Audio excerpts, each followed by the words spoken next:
What is going on, everyone? Welcome back to the channel. Holy shit. SoFi is getting absolutely wrecked today, down 13.5%. So, what the actual F is going on with SoFi stock? They've been running up towards that $9 range for the last couple weeks. It's been pretty good for SoFi shareholders. And then, boom, like always, the rug gets pulled out from under us, but the news isn't bad as it initially sounds. I'm going to go through everything that's going on. So, what exactly happened? SoFi announced that it intends to offer $750 million worth of convertible senior notes due in 2029 in a private offering to qualified institutional buyers. This is pretty cool because the more institutional people we get looking and investing in SoFi is better for the long run for SoFi. In the short term, we're all getting effed. But the company also plans to grant the initial purchasers a 13-day window to purchase up to an additional $112 million of the notes. SoFi said it intends to use a portion of the net proceeds from the offering to fund the cost of entering into capped call transactions. I'll go over that in a second. The company expects to use the remainder of the proceeds together with the cash on hand to pay costs, fees, expenses, and anything else related to this offering and to redeem its 12.5% Series 1 preferred stock, as well as for general corporate purposes, which may include repayment of higher cost debt. All right, so what the hell is a capped option? A capped option limits or caps the maximum possible profits for its holders when the underlying asset closes at or beyond a specific price.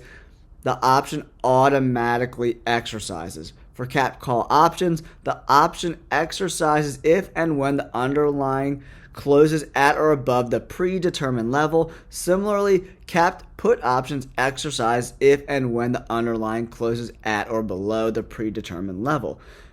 Key takeaways: capped options are a variation of vanilla call and put options. Capped options limit the amount of payout for the option holder, but also reduce the price the option buyer will pay.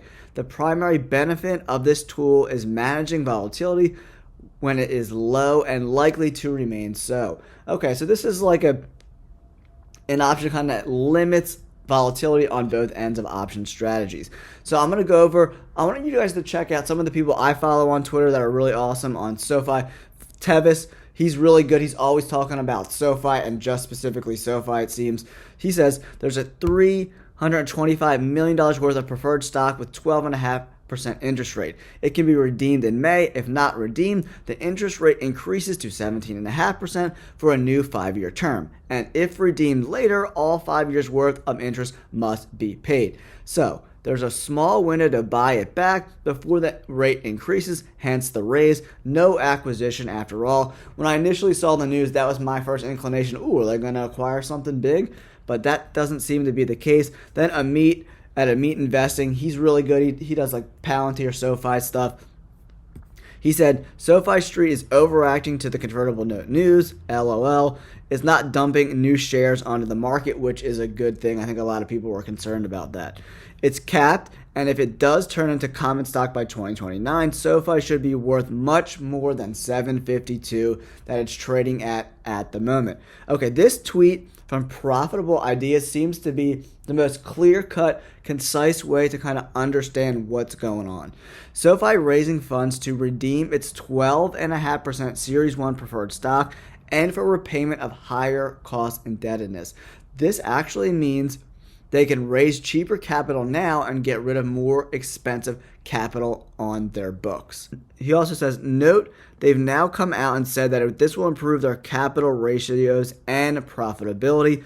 SoFi, the exchanges, would increase the total risk-based capital ratio by more than 200 basis points, which is 2 percentage points, from 15.3% to more than 17.3% on a pro forma basis, and are expected to be accretive to GAAP net income and tangible book value for the first quarter of 2024. Whew, it's a lot to digest, but pretty much they're using this money to buy back some of their preferred stock, and this way they can, clear up some of that high debt on their books and give themselves a little more profitability from 15.3% to 17.3%. So in the long term, this will be a good thing. In the short term, if you look at Robinhood on SoFi, like this is one of my small little baby accounts. I have 40 shares of SoFi in it.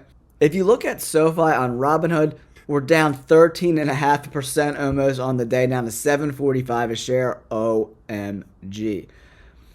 I have around 4,000 SoFi shares in all my accounts, but dude, look at this. Look at the scared bitch ass retail investors that are just dumping. I'm